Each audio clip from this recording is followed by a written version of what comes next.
5 seconds.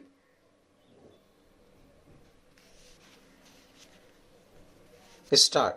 The year 1947 was the year of one of the largest, most abrupt, unplanned and tragic transfer of population that human history has known. There were killings and atrocities on both sides of the border. In the name of religion, people of one community ruthlessly killed and maimed people of the other community. Cities like Lahore, Amritsar and Kolkata became divided into communal zones. Muslims would avoid going into an area where mainly Hindus or Sikhs lived. Similarly, the Hindus and Sikhs stayed away from area of Muslim predominance. Forced to abandon their homes and move across borders, people went through immense sufferings. Minorities on both sides of the border fled their home and often secured temporary shelter in refugee camps. They often found unhelpful local administration and police in what was still recently their own country. They traveled to the other side of the new border by all sorts of means, often by foot. During this journey, they were often attacked, killed, or raped. Thousands of women were abducted on both sides of the border. They were made to convert the religion of the abductor and were forced to marry. In many cases, women were killed by their own family members to preserve the honor. Many children were separated from their parents. Those who did manage to cross the border found that they had no home. For lakhs of these refugees, the country freedom meant life in refugee camps for months and sometimes for years. Writers, poets, and filmmakers in India and Pakistan have expressed the ruthlessness of the killings and the suffering of displacement and violence in their novels, short stories, poems, and films. While recounting the trauma of partition, they have often used the phrase that the survivors themselves used to describe partition as a division of hearts. The partition was not merely a division of properties, liabilities, and assets, or a political division of the country and the administrative apparatus. What also got divided were the financial assets and things like tables, chairs, typewriters, books, and also musical instruments of the police band. The employees of the government and the railways were also divided. Above all, it was a violent separation of communities who had hitherto lived together as neighbors. It is estimated that the partition forced about 80 lakh people to migrate across the border. Between 5 to 10 lakh people were killing in partition related violence.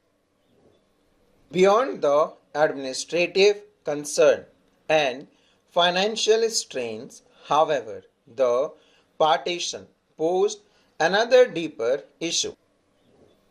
The leaders of the Indian national struggle did not believe in the two-nation theory. And yet, partition on religious basis had taken place. Even after large-scale migration of Muslims to the newly created Pakistan, the Muslim population in India accounted for 12% of the total population in 1951. The partition had already created severe conflict between the two communities. There were competing political interests behind these conflicts. The Muslim League was formed to protect the interest of the Muslims in colonial India. It was in the forefront of the demand for a separate Muslim nation. Similarly, there were organizations which were trying to organize the Hindus in order to turn India into a Hindu nation. Most leaders of the national movement believed that India must treat persons of all religion equally and that India should not be a country that gave superior status to adherents of one faith and inferior to those who practiced another religion. All citizens would be equal irrespective of their religious affiliation. Being religious or a believer would not be a test of citizenship. They cherished, therefore, the ideal of a secular nation. This ideal was enshrined in the Indian Constitution. British India was divided into what were called the British Indian provinces and the princely states. The British Indian provinces were directly under the control of the British government. On the other hand, several large and small states ruled by prince called the princely state enjoyed some form of control over their internal affairs as long as they accepted British supremacy. This was called paramountcy or suzerainty of the British Crown. Princely states covered one-third of the land area of the British Indian Empire and 1 out of 4 Indians lived under princely rule.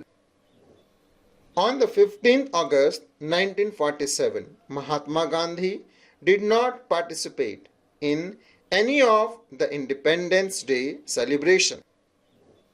He was in Kolkata in the areas which were torn by gruesome riots between Hindus and Muslims.